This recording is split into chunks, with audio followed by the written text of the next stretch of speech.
right, Calvin, that intro music is amazing. As every week, I'm going to say it for the rest of my career on this podcast. No, you could stop. I love it. No, but I do. I absolutely love the theme music that my son made for this podcast is killer. And he doesn't take enough credit for it. But anyways, I like it. So that's all that matters, right? It's my podcast, dang it. Yep. All right. So, hey, guys, Dr. Dex here. Welcome to the Dr. Dex podcast. I'm here with a very special guest, Mr. Dave Fraser, and the Lawnmower Crew, if you can hear them in the background. Okay, so we are doing a live streaming podcast from the job site, and that's why, not live streaming, but what's the word I'm looking for? Podcast. It's just a podcast, but it's outside, and it's on the construction site, and I got playhouses behind me, all kinds of cool stuff, so that's why you need to get on our YouTube channel and hit subscribe. But my guest today is Mr. Dave Fraser from Fraser's Decks and Patio Covers in what part of California are we in? San Diego. San Diego, one of my most favorite places, man. San Diego, California. Long Beach or Pacific Beach. Yep. That's where I've been. It's right up our alley. You're right there? Oh, man, Yep. That's a beautiful place, man. What a wonderful location. So, Dave, I've known you how long have I known you for now, probably? Man, 7 or 8 years? Yeah, I'd say 8 years. I was going to say 8, so let's go with that. And I'm excited to have you on the podcast because I've had a lot of big influencers on our podcast. It's more like a construction-based thing, but I really want to get now into specialty deck builders and get a little bit more into my niche and what this podcast really is, why we started and what it's all about. But Well, before I'm we honored get to be into... here. Thank you for being here. We're very grateful. Yeah, thank you for being on time, being consistent, actually checking in with me before the podcast, the day of, all those things that nobody seems to do. Womp womp. I'm not going to knock anybody, but we've had a couple stinkers so far that just didn't follow protocol. But anyways, so somebody super responsible and that's here. I'm just, wow. I was like, this is a miracle. It's a miracle. You're a miracle. And so, Dave, tell me a little bit about yourself. All right. So, owner of Fraser Decks and Patio Covers, kind of a family business, but we obviously build decks and patio covers. We're out here in San Diego. It's a full-on family business with my brother, who used to work for me and now has opened a second branch of our company in Nashville called Fraser Decks of Nashville. So he's getting that opened right now. My mom works for me. My dad used to work for me before he passed away. My sister and her husband used to work for me. Like it's been a full family business for a long time. So, and my wife, she helps run the office. So it's full family business. Awesome. We try to specialize in kind of higher end wood decks, composite decks, PVC decks. We don't really do waterproof decking. And then patio covers, we do wood patio covers, louvered covers, and aluminum covers. So that's our focus. We'll do other stuff, full landscape and hardscape stuff if it's being done in conjunction with a deck or a patio cover. So have you always lived in California? I have. So I grew up in San Diego, and then I went to college in Malibu at Pepperdine, which was really rough. Yeah, that was a tough school to go to. It was very nice. Okay. So hold on. So were you into sports at all Yes. when you were in high school, or were you academic? What was your gig? So I was academics and sports. So I was a 4-sport player. I did. Wow. Yeah, I was all over the place. But and then I played tennis and golf pretty seriously. And then soccer were my 3 main sports. And then I ran cross country. But my 3 main sports were soccer, tennis, and golf. And out of those three, what was your favorite? Golf by far my favorite. Tennis is what I was good at, and so I actually played in college. So oh wow, that was So I actually don't really like tennis that much. I was just good at it. No kidding. But I bet you had forearms like Popeye, right? I had a huge serve. I had a really, really, really strong serve, which was weird because I am super skinny, or I was.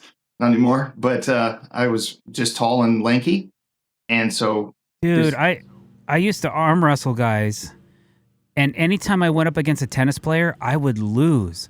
I was a really good arm wrestler when I was young, but you guys had forearms like castles, like logs. So I had a bombing serve, and Yeah. My brother can confirm this. I had a 135 mile an hour serve, which now isn't that Woo! huge, but back then it was a monster. Back then, that's Yeah. smoking. That's Yeah. Agassi, man. You're playing with Andre Yeah. Agassi. The rest of my game wasn't as good, Wow. but the serve was nice. Well, uh, did your tennis abilities help you get into college or help pay no, for your no, college at all? no, Or no, no? no. Okay.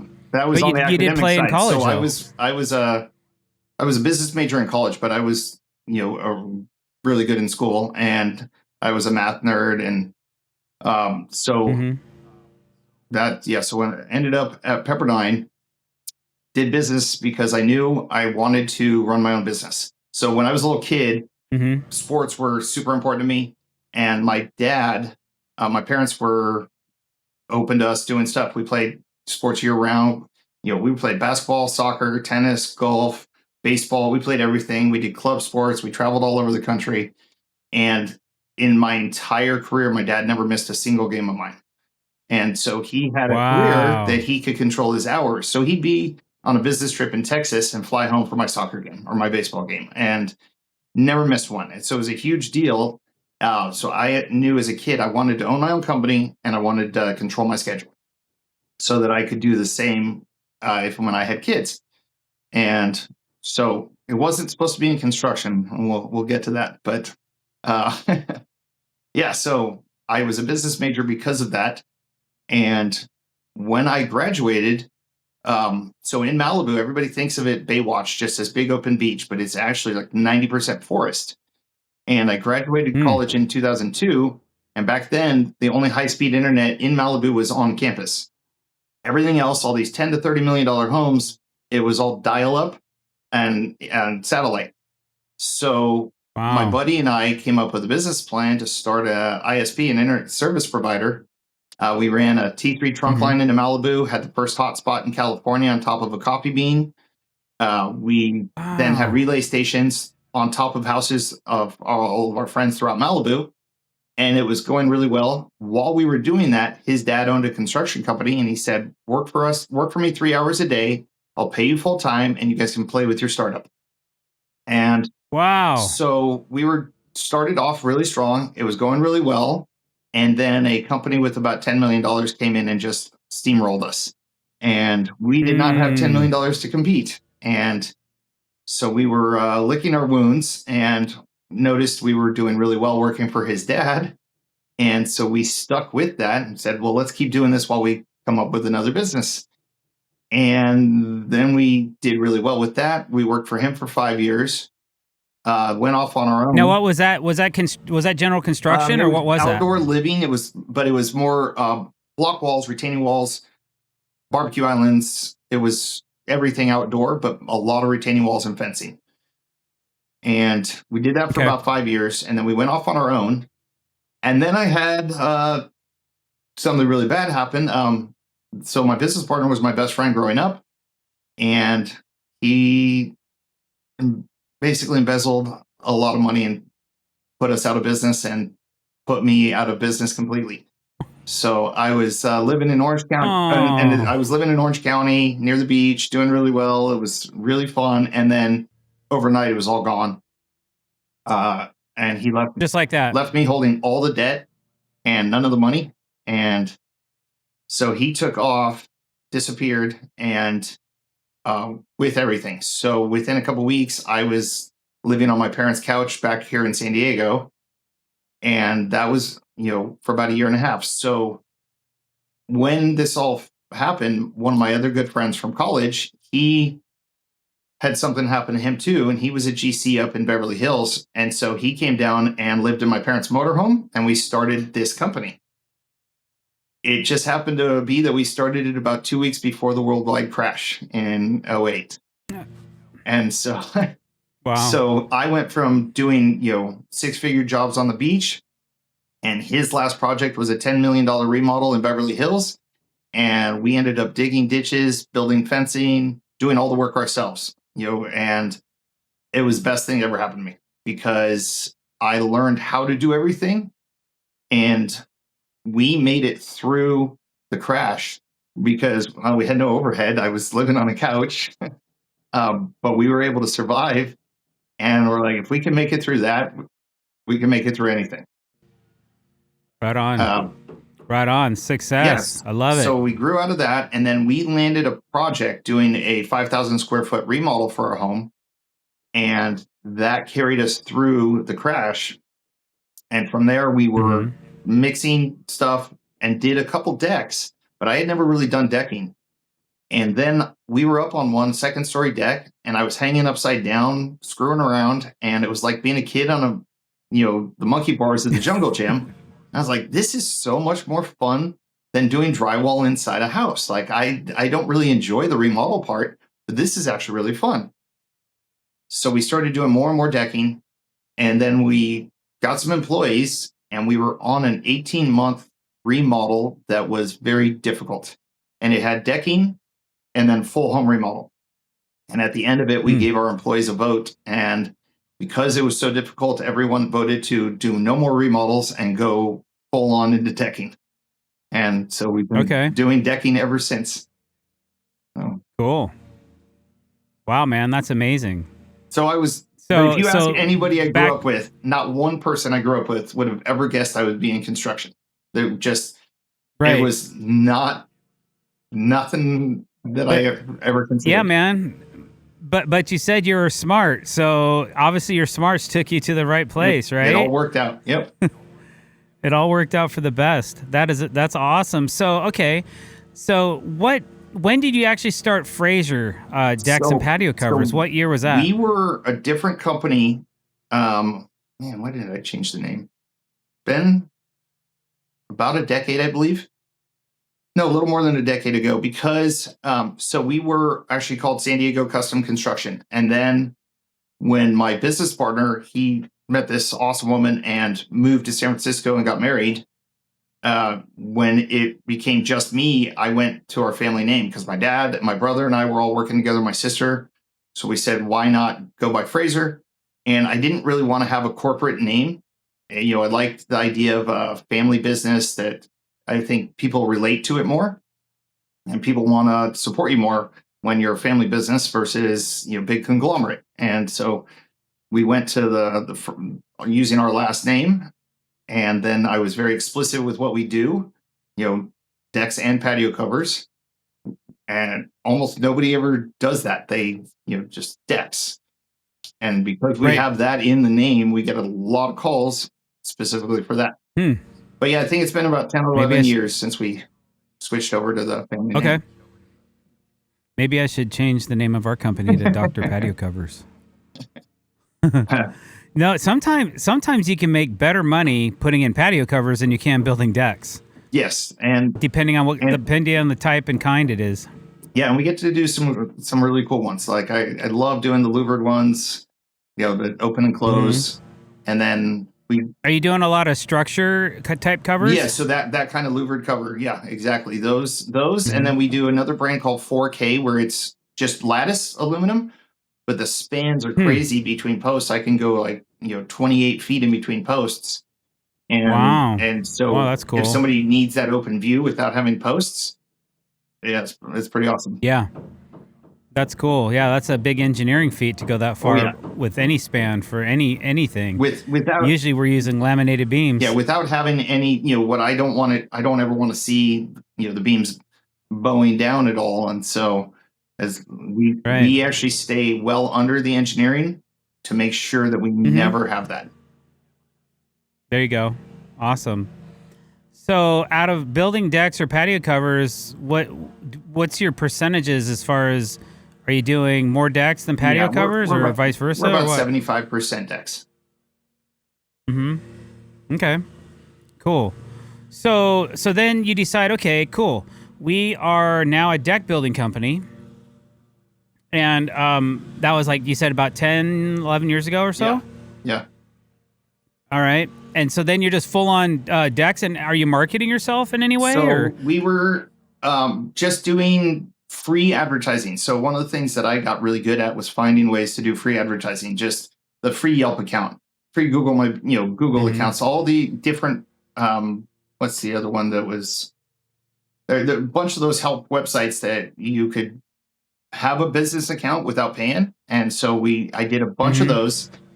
We did occasionally do some marketing where we did some mailers, we did some other stuff, but most of the stuff came off of word of mouth, people driving by our projects, and then the free accounts on Yelp and other websites like that.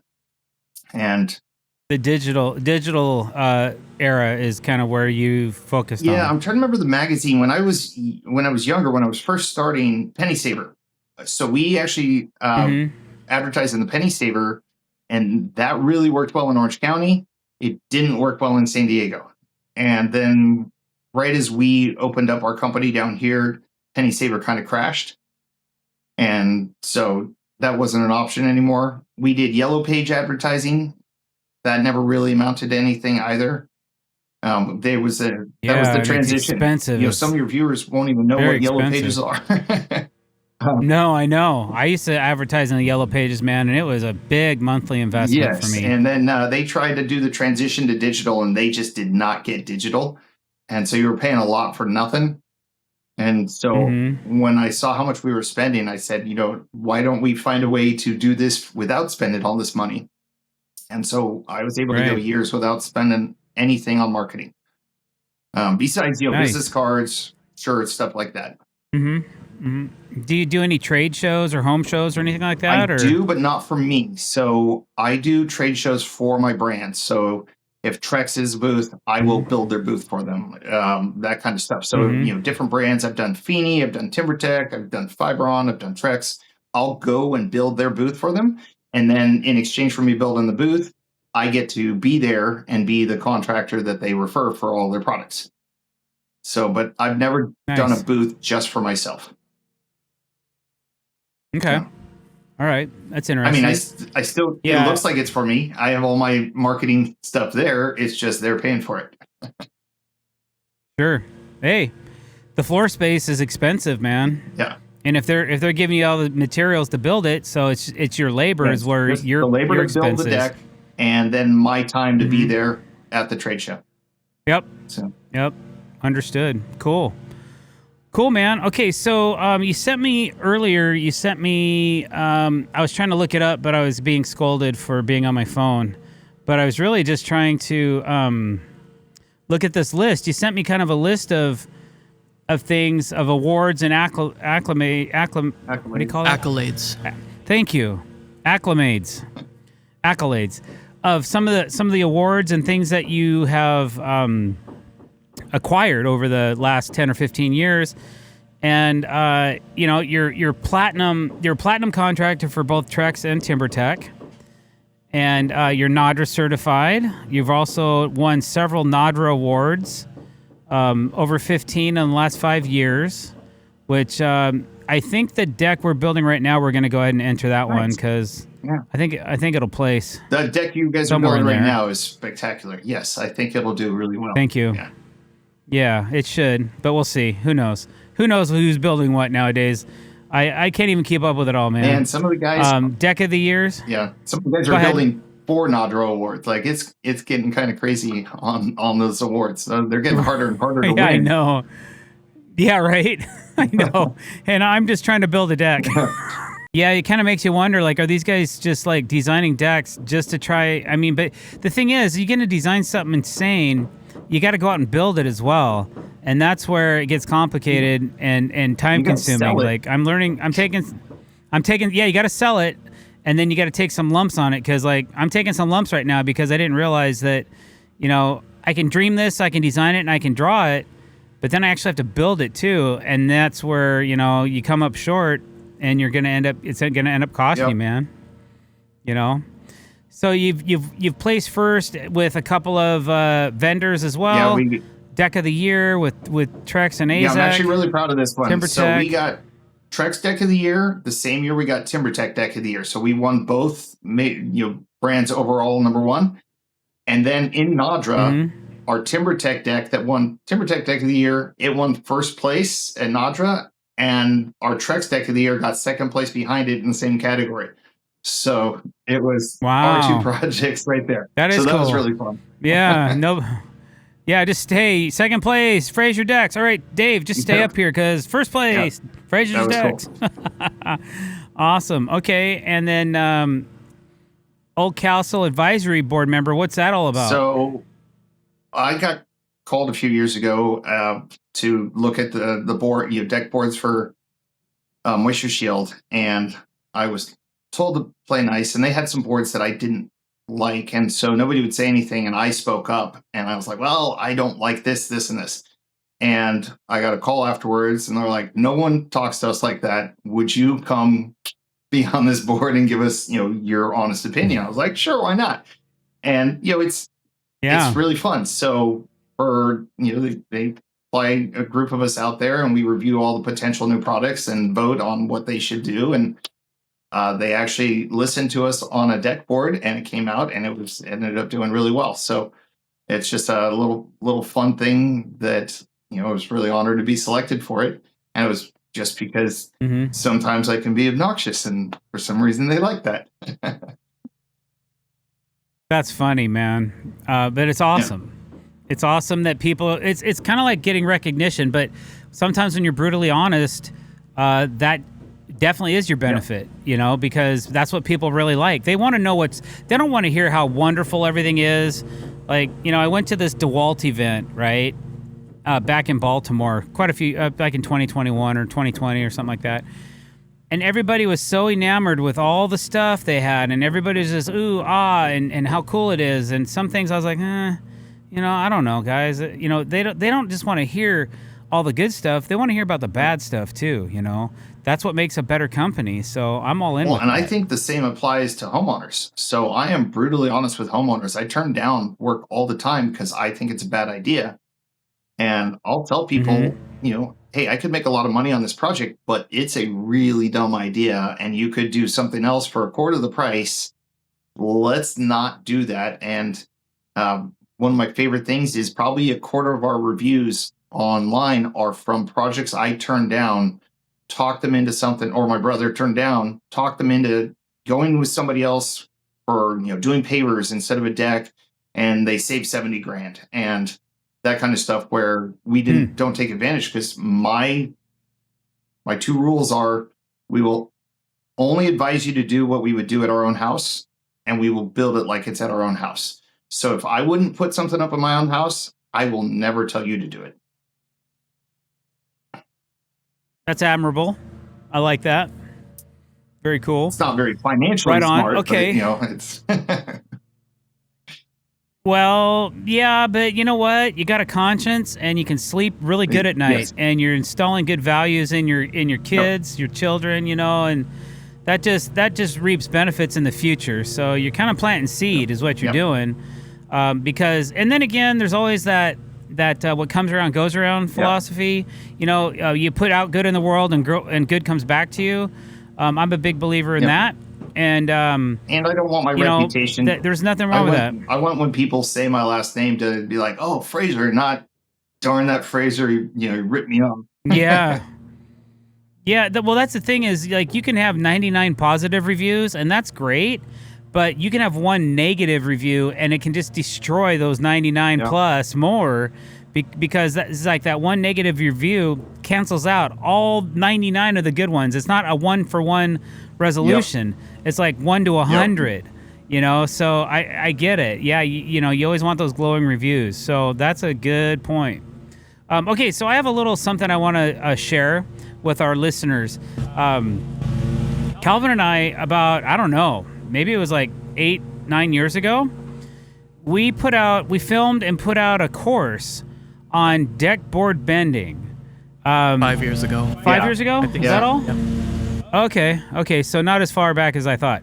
So, and it took quite a bit of time and effort and energy and financials to build it and to host it online and all that.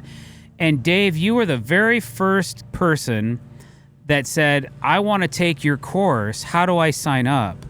And that meant the world to me, man, because I hadn't sold it, and it was expensive. It was a lot of money, but I figure, you know what? This is trade information that I have developed over the last 20 years, and I'm going to share it. If I'm going to share it, I want people to give me a small chunk of it, so that they'll save that money by watching these videos. It was all very necessary. So, it was very necessary for us to do, and it took us to the next level. And we bend all the time, and some of our best projects are because we're out there bending and bending correctly, and so we're not burning through boards because we don't know what we're doing. Exactly, and that's where that class comes in. So, I mean, dude, I still mess boards up. Oh, yeah. I mean, Oh, yeah. I you know, I have sometimes I feel like I should watch my own videos, but you know, it happens. Like the materials change, the manufacturing process changes, the electronics are maybe not quite as accurate as you want them to be, and you're planning. It's like an experiment every time you do it, you know. And we've done quite a bit on this current project, and it's still hit and miss occasionally. So, We do. But that's why we put it out there. We try to push people if they want bending. We try to go PVC because bending composite is so much harder with the uneven rates of heating from the core to the exterior. Mm-hmm. But we do all of them, and but PVC, man, bending PVC's a breeze. It's night and day. Yeah. Compared to composites. Yeah, I don't like bending composites either. Unfortunately, people still ask me to do it, and sometimes I will, but sometimes I just say, nah, that's too tight. I warn people, and I warn people about the ripples. A lot of times when you bend composites, the interior edge gets ripples like your finger, and I go, we can keep burning through boards to get, to hope we don't get that, or you can deal with that. So yeah, I try to push the PVC, but I am still very proud that we were the very first ones. My crew came over, we had a pizza party and started watching the videos, and that was how we got started. Cool. That is so cool. It's a success story all the way around. And it means a lot to me. Like, I'll never forget that. I'll never stop telling that story because I'm grateful. Like, you were the first one to do it, and now you guys have that information. And it's funny because when I found out you're going to be on our podcast, I went to your webpage, and I think I went to social media as well, which we'll talk about in a few minutes here. And I started scrolling, but man, where my eye stops is always on the curved deck. Because I know I know a curved deck when I see one, and I know usually what it was made with, and I want to zoom in, man, and I want to see, okay, how accurate are these bends, and how well did they, and your stuff is really tight. It's very nice. And so it's just fun. It's fun to go in and look at it.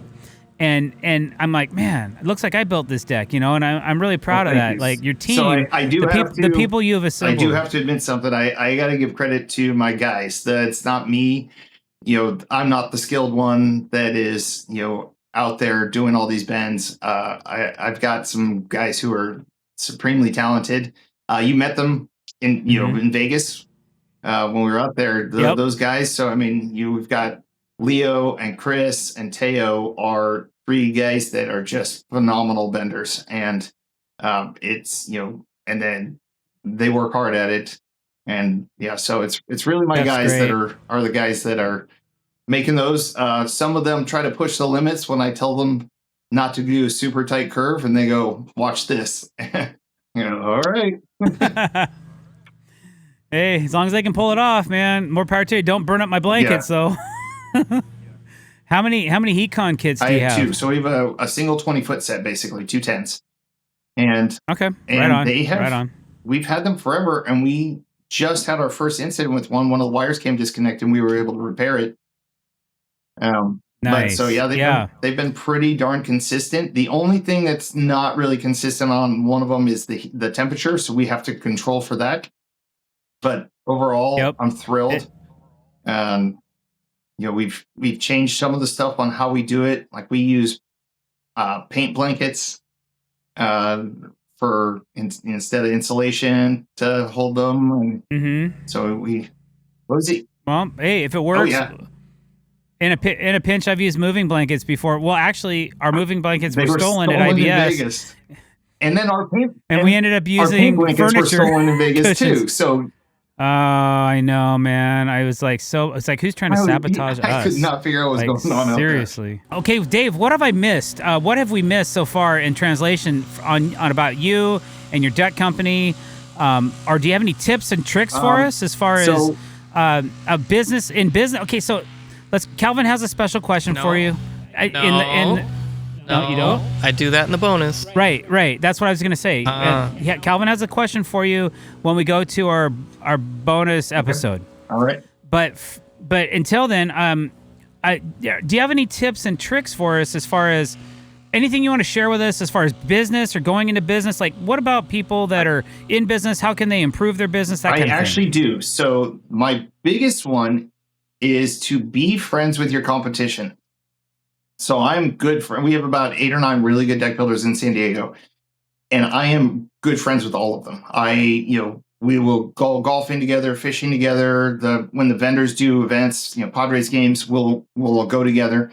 And we have become friendly enough to where they know what I do best. I know what they do best. And so I get calls for stuff all the time I don't do. And so I'm able to refer that, waterproof decks. So I've got 2 guys that I know are really good at that. So I send all of that work their way because I don't want to do it. And then, they don't, a couple of guys don't like doing big decks. So they send those my way, and they like doing really, small stuff. So I send that their way. And so it's really fun versus, because everybody says nice stuff about each other. And when you're with a homeowner and they bring up a name of a competitor and you go, oh, that guy's awesome, you'll never go wrong if you go with them, versus somebody talking trash. You look really bad when you talk trash about somebody, but if you say nothing but glowing remarks about your competition, it makes you look so much better. And it's even better when it's true, when you're actually friendly with them and they are good guys. So I've found that has been extremely beneficial over the years to be friendly with all my competition. And I see some other markets where they all hate each other, and it does nothing good for anyone. And so that's why, I really like our market. In fact, so I said we had an incident with our heat blanket. I called one of my competitors. We were in the middle of bending. The latest one you saw posted, we're halfway through those steps, and one of our heat blankets goes out. And so I called him up and I said, hey, you don't feel obligated, but could I borrow one of your heat blankets? And that's a big ask because they're expensive. They're really expensive. That is a big ask. And it's, you got to really trust the guys that are doing it. Instantly he said, yeah. I did. And he went to his office and put it out and left it out for us. Now we went and grabbed it. We ended up not needing it. My guys were able to fix ours in time. But the fact that one of my main competitors was just like, oh yeah, let me help you out. That kind of thing is awesome. I love it. So that is awesome. Shout out to you want to give him a plug? Shout out to Andrew with Pro Deck. It was very cool of them. Pro Deck of San Diego. So, all right. Do you ever run across Blake at all? He's awesome. California Deck Pros. Yep. I actually. I like him too. We might be working on a project together in the near future. So. Yeah, you guys gonna collaborate? We might if we get the project. Yeah. Awesome. Yep. That's awesome. Yep. All right. Well, look forward to seeing that one for sure. Blake's all right. A phenomenal builder. What about trying to? I mean, how booked up are you right now? About 3.5, 4 months. Okay, so what do you do? How do you keep your schedule healthy? Like, you got any tips or tricks for us for like? It's the hardest. Is there a certain thing? It's the hardest thing. It's literally the hardest thing is balancing the schedule. Telling people if you're booked out too far, they don't want to wait. If you're but if you say, oh, I can start in a week, that's not a good thing either. That's not good either. Yeah. It's kind of our running joke out here. So the balance. It's my running joke to people. If someone can start in a week, there's a reason. That's right. I say the exact same thing. It's you got a problem, but I've been in that situation before where I had somebody dump on me right a week before I'm supposed to start, and you got a 3-month window to fill. All of a sudden, I'm like, you got to be kidding me, man. What just happened? Tough. So we have some projects that are booked out, waiting on permits. We have other projects that we have waiting. All of my homeowners are told in advance, if one of those major permits comes through, they jump to the front of the list because they've been waiting. Nice. Down in San Diego, it's 9 months to 15 months usually to get a permit. And so Yeah, let's touch on that, bro. That was coming, man. Because you said it earlier, and I'm like, oh yeah, we got to talk about building permits in California, man. This is going to be a hot topic. Probably the most talked about, most listened to part of this podcast, man. So let's dive into that. Dave, I just signed on the dotted line, man. I want you to build my deck. We're in San Diego County, or better yet, we're on the beach. We're on the water, man. I want a big old deck on this cliff or on a hill. We won't put it on a cliff, but let's put it on a 45-degree slope. What are the permits like for waterfront? So if you have to deal with the Coastal Commission, now you're talking 2 to 5 years. But we avoid the Coastal Commission at all costs. It's something I've never. Amen. I had one project that almost had to deal with them, and we built it so that we would be under their parameters. And they actually showed up to the project. It was about a 3,500 square foot cliff side deck. And they showed up, and I said, rules are under 18 inches. I don't need your permission. And the inspector, I was on the phone with the inspector. He's out there hassling my guys. And he said, sounds like you know what you're doing. I'll leave them be. And he took off. And so, we knew because it was literally a 100-foot cliff off the face of our deck to the beach. And if we dealt with the Coastal Commission, it was going to probably be $500,000 and 3 to 5 years to get the permit approved. So we changed the parameters so that it wouldn't need their approval. Wow, yeah, man. And insane. That deck, we had a bluff engineer come out and make sure that we weren't encroaching on the edge of the cliff too much with footings where we were going to cause a collapse or anything like that. So it was an awesome project. It was my first major Moso bamboo project, and that launched me using them for most of my hardwood stuff. Okay. Cool. Okay, so all right. So on the permits, I just bought a house. Let's talk. Well, hold on. In July. Go ahead. Filed for my permits. Congratulations. Thank you. Filed for permits in August for these retaining walls. I dug out. Hopefully nobody from the city sees this, but we excavated about 550 yards of dirt from the backyard and dug out these monster hills and filed for the permits for the retaining walls. Pretty simple. My engineer over-engineers everything, so didn't think it'd be an issue. I got my permits last week. We're starting. The walls are done already, we're starting construction next week. I'm too busy on my real jobs to jump on it, but we're starting next week on some of the backyard stuff, finally. But it was over 8 months for a simple, it's a big retaining wall. It's 8.5, 9 feet tall at the peak. But it was so difficult to get this permit, and it was driving me crazy on what should be a 2-week permit. Took over 8 months. Yeah. Yeah, I've had some lakefront stuff take 8 to 9 months as well. But okay, so let's go on average. Okay, so I have another house in San Diego County. It's not on the beach, but it is over 30 inches tall, and it's 1,000 square feet. What are we looking at for timeline on that? On 6 months, most likely, depending on what time of year it is. We had 4 projects that took over 16 months with no corrections. So in permitting, so it can take. One of them went over 2 years and it was very nice deck. What? But it was ridiculous waiting for the cities. Oh, so. So where you live, huge seismic issues, huge fire issues, but the seismic activity. So you got it now. I'm sure now it's the rules are probably gonna change again as far as fire retardation. Yeah, I mean you guys are either gonna have to go to steel, aluminum, or fire treated lumber. So right now, for all your frames. Right now our rules are 8x8 posts, 6x beams, and 4x joists to do any high fire zone. Are you kidding me? Any high fire zone? Any fire zone is 8x8 posts, 6x beams, and 4x joists. Wow. So why an 8x8? Because they want to make it look ugly. I don't know. It makes no sense at all. It's Yeah, that structurally won't that a 6x6 will calc on just about anything you build, and you would be able to use. It does. It's just California wanting the 8x8. You won't burn. It'll burn fat. It'll take longer to burn through on an 8x8 than a 6x6. According to the firefighters I've spoken to about this, they say the fire stuff is nonsense because by the time the fire gets to your deck, the heat coming up the hillside has already dried out that deck to where it's kindling. They don't care if it's a 12x12. They go, that deck is going up. Now, if the fire's on top and you have like Class A fire rated boards, that will, you dump over your charcoal from your barbecue, that will help.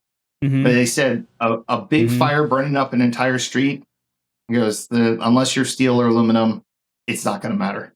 And even then, the house is probably going up anyway. That's a big plug. Big plug for aluminum and steel framing, man. So it's, but on the boards though, I do like it. We had a homeowner light his own deck on fire and it's self-extinguished because it was a Class A fire rated board. And so did he do it on purpose? No, he was refinishing his deck and he left the oily rag on the deck, on the middle of the deck. Oh, spontaneous and he combustion. went to sleep and woke up to the deck on burned and extinguished. And he is all the cladding on his house was this 40-year-old dried out cedar, if that fire had gotten onto the house, they wouldn't have survived. So, but because they had a Class A board, he'd have that charcoal self-extinguished. So that was pretty cool. Well, again, man-made materials. I mean, seriously, there's like the stuff that we're building nowadays. It's gonna last so much longer than anything we built 30 years ago. Except for the quality of the wood. That's one issue I'm seeing out in the Midwest. I'm hearing a lot of issues with yellow pine and it collapsing everywhere. Out here, that's why we're moving to a lot of aluminum now. Out here, when I started, we were 99% redwood decks, and I won't allow a homeowner to build a redwood deck now. I won't allow it because it's just garbage material now. And I remember the last one I did, I was doing this cover, and I got this angry call from the homeowner that my brackets had rusted all over her brand new patio. I'm like, what? That's not possible, but okay, let me come look. And it was the tannic acid from the redwood. When it rained, it dumped this brown water everywhere. And within about 6 months, there was no red left in the wood. And it's just soft termite feast. And so, we don't let people install redwood anymore. It's a bummer because it's beautiful, but worthless. It is beautiful. It is beautiful, but there's inherent properties or issues with it, definitely. And I'm hearing EPA is probably going away in California. So, why so? Because it's not being produced fast enough. They're not replenishing it fast enough, and it might be losing its Class A fire rating. It's already lost its Class A fire rating in Los Angeles, and so far it's still in San Diego. But so we're shifting to some other hardwoods because EPA might be going away. Wow. Yeah, we'll have to talk to Lumber Plus about that. They might have some input on that, insight on that as well. Cool, man. Okay, what else we got? So you were asking for some tips. My other one that I did this marketing seminar for TimberTech on what can you do that's free, or you get paid for it. And one of the biggest things that we do is we try to build every display of all the lumber yards here in San Diego. We try to build all the displays for the vendors, so that if somebody walks in, not only do they see our work, and I send my best guys to do it. I send my A team. I want the work to be fabulous, but it's the employees at the lumberyard see them building. The salespeople at the lumberyard see the quality of the work.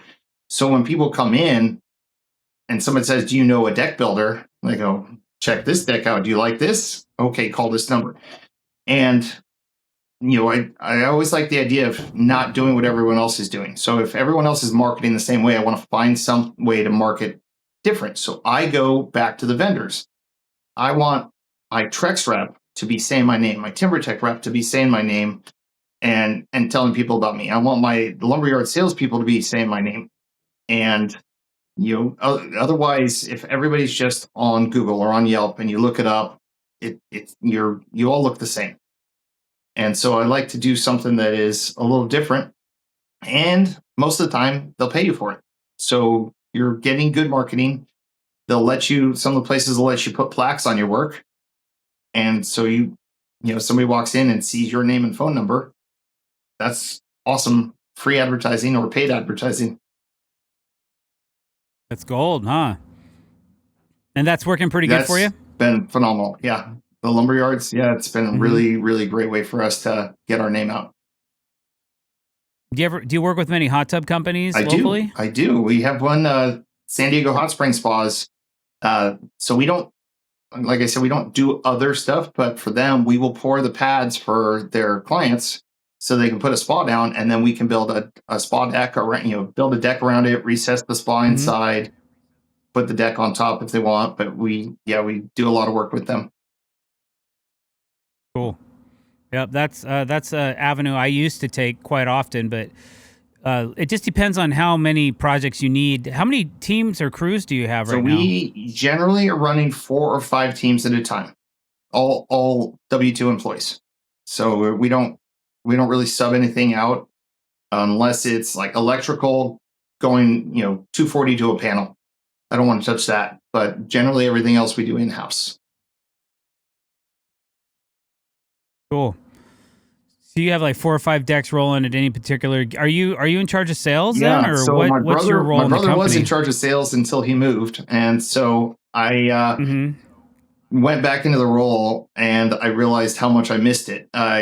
It's one of my favorite things. I get to go meet new people every day, and so some people that's terrifying. For me, it's so much fun to go in, meet someone, see if we get along, and usually pretty well by the time I walk out the door, I know if we've clicked well enough to where it's going to work or if it's not going to work. And so right, yeah. So what's your sales process like? Like, let's get into that a little bit. So you get a phone call or an email and you set up the appointment. Are you going during the day or in the evening or when?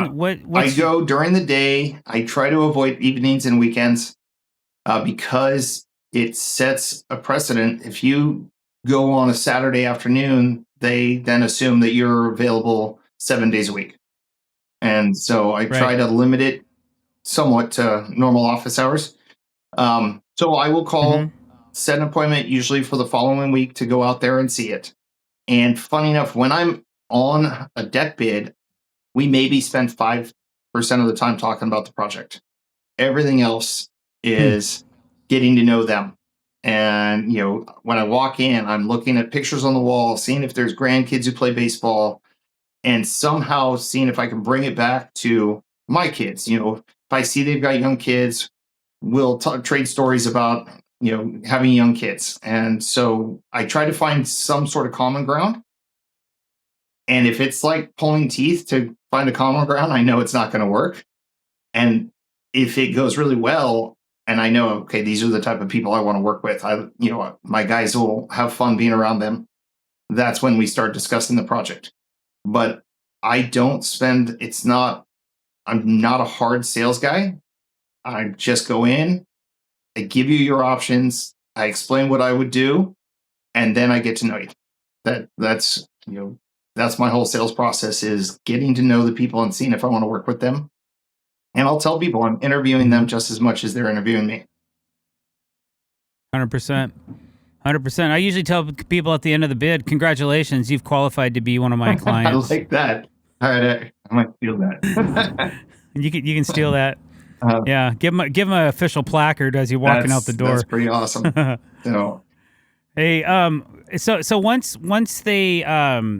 you've been to the bid and you take that information, and then what do? You don't quote people right on the spot. No, I do not quote on the spot. I won't sign contracts on the spot. I don't do any of that. So I go home, I'll type up, depending on the size and scope of the project. Sometimes if I don't think they're going to move forward with it, I will call them with the information so that I don't spend time putting together a whole proposal only to be told, no. So I'll call them and feel it out and say, hey, does this seem like we're in the right range? And if they go, yeah, send me a bid. Okay. And then I'll type up a bid, send it over.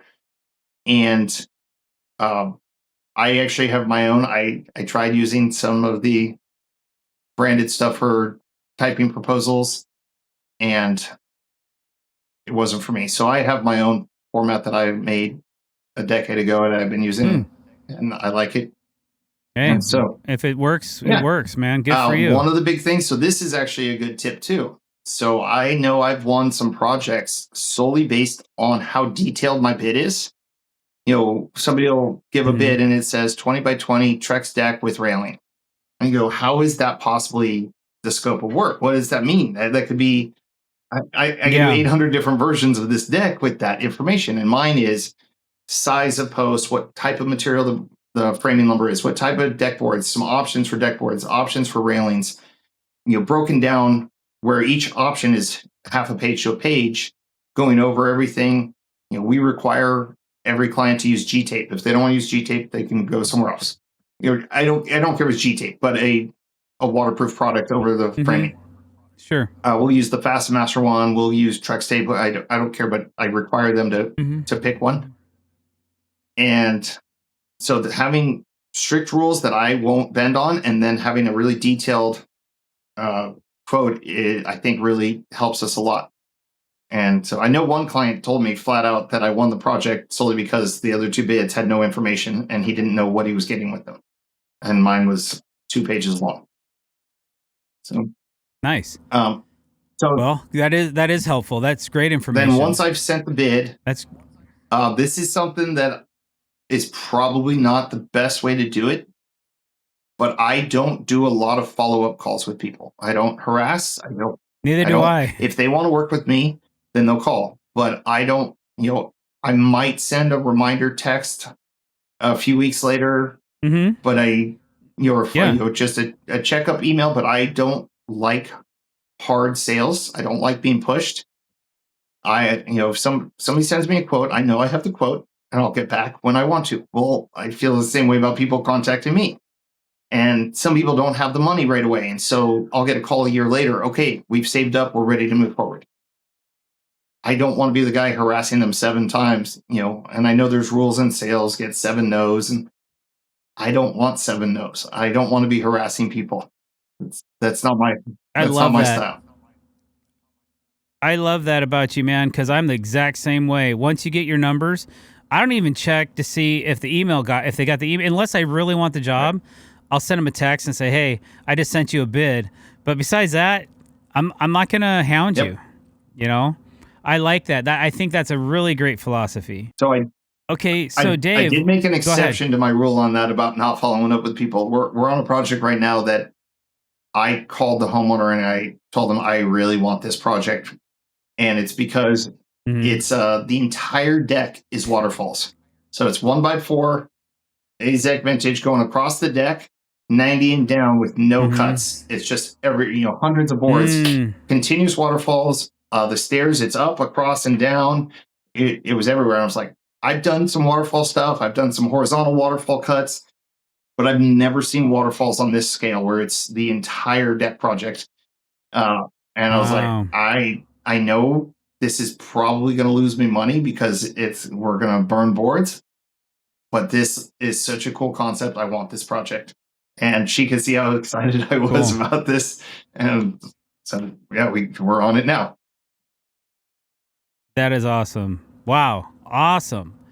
And you do have some pretty awesome weather where you guys work. It's rough. I mean, not a cloud in the sky right now. Yeah, it's like sunny and 70, I mean, it's a beautiful place to live, a beautiful place to work. And you guys are very... So how did the wildfires affect you guys at all? No, that was Los Angeles. So they were about 2.5, 3 hours away from us. So we didn't get affected. But historically, we've had 2 massive San Diego fires in the last 20 years where they burned a lot, where my parents had to evacuate twice. Both were supposed to get to their house. Neither did. So that was lucky. Oh, lucky. We had some major wildfires. So the wildfire stuff here, it's only going to get stricter. My house somehow is in a low fire zone. I didn't know they existed anymore until we bought this house. But I think within the next 10 years, there won't be a spot in San Diego that's not considered high fire zone. I think they're just going to make it complete high fire zone rules for everything. But the rules here, I mean, they're so strict now that when I build a deck, I tell people the safest place to be in an earthquake or a fire is standing right on top of this deck. It's, our foundations are stronger than your house foundation. Yeah. Oh, that was something I wanted to ask you, because I've seen some crazy footings on some of these decks on hillsides and just in general, where you guys are pouring yards and yards and yards of concrete, cylindrical rebar formations, and just like, I mean, I don't even know how you bid for that. So we just kind of did thing, one like, that was over 40 yards of concrete for the footings, and that was a record for us. Jeez, Louise. How do you even how can you fathom that? Like, how much do you know how to charge for something like that? So I didn't. It was the first time I'd ever dealt with something like that, and I made some mistakes, but it was. So that's like six concrete trucks. We had 5 full concrete trucks. Yeah. And okay. Okay. 5. And it was one of the footings was 6 feet cylinder, 6 feet, 10 feet deep, and then we had to form it up out of the ground, so it was total around 14 feet. So you have these massive sonotubes that you're bringing in and pouring inside of those. We had to buy these giant sonotubes. It was pretty ridiculous. Most of the footings they're not cheap. No, most of the footings were 2 to 4 feet. Okay, so what was your overall footing costs for that job? Oh, man. Do you even know? Not off the top of my head. 20, 30, 30, 20, 30K. I can tell you what the project was, but well, that's only if you want to, or you can wait till the bonus episode to get into numbers. I'll wait till then. So we'll make people subscribe if they want to hear how much. You gotta get a monthly subscription going on to the Dr. Dex podcast. I've got a funny one, right, Dave? I've got a funny one for that, because please save it. Yeah, as a matter of fact, I think we're about there. Is there anything else you wanted to add to this part of the episode, Dave? I don't know. You mentioned something earlier, and I had somebody say it was an important thing that worked for me. Never lie. When I do bid, it's just exactly what I think. I never exaggerate. I never lie. I don't BS. And I never have to worry about getting caught in a lie. And I had a sales guy who said, at my old company, we were taught to lie about everything. He goes, I don't understand this sales idea of never exaggerating. And I go, just tell people the truth. People don't like being BS'd. So you're insulting their intelligence by BSing them. Just don't do it. It's simple. Yeah. And if you don't lie, then you don't have to remember your lies to get caught in repeat them. Yeah. No, that's my wife always says that. Like, if you don't lie, then you don't have to remember what you said to anyone, because it's always going to come back and bite you. I don't have the bandwidth to do that. Well, and I have to be honest. I know how to BS. I know how to do that stuff, and I don't like when people do it to me, so I don't do it to other people. When I'm selling stuff, I don't do that, because I hate when people. It really is. They're basically, it's a way of them telling you they think you're an idiot. Like, I don't like when people sell to me like that. Right. Yeah. Agreed. Solid advice from Mr. Dave Fraser. Calvin, hit that music. Dave, plug your socials, business, website, whatever you want. So Fraser Decks and Patio Covers, and it's spelled like eraser, Fraser. So not like the TV show. And if you really want to see a lot of our work, we post most of our stuff on Instagram. So it's just Instagram.com/ our full name, Fraser Decks and Patio Covers. Same thing on Yelp. Those are the two. Our website has a decent amount of stuff, but we don't update it very often. And this is, I'll get to that, but one of my marketing things I was going to save for the next round, remind me about the website, because I've got something for you. So remind you about my what? My website idea why I don't update my website. So okay, but that's it. Yeah. So Fraser Decks and Patio Covers, and then if you need a quote for a deck or patio cover in San Diego, call us. Sweet. Yeah, guys, this gentleman is legit. He's honest. He's quality. And, you know, you're going to pay, I would say, a premium for a quality builder. So don't be surprised, you know, but he's going to be very competitive for the quality that he's putting out. So Fraser Decks and Patio Covers, thank you so much, Dave, for being on our podcast. Calvin, hit that music. Thank you. Dave, thank you It's an so honor. much. Thank you. And stick around for our bonus episode. Thanks for listening, guys. Over and out.